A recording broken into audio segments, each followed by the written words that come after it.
Welcome to How to Wave. If Roblox is stuck on a white screen when launching on Windows 11, here's how to fix it quickly. First, ensure your graphics drivers are up to date by going to Device Manager, expanding display adapters, and updating your GPU driver.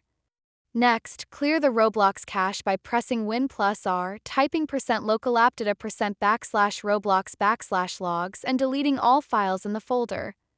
Then, try resetting the Roblox app by going to Settings, Apps, Installed Apps, selecting Roblox, clicking Advanced Options, and hitting Reset.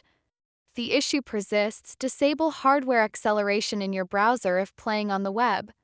For Microsoft Edge or Chrome, go to Settings, search for Hardware Acceleration, and turn it off.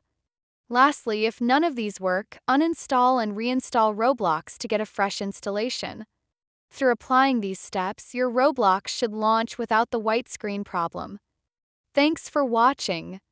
Be sure to like, share, and subscribe for more quick fixes.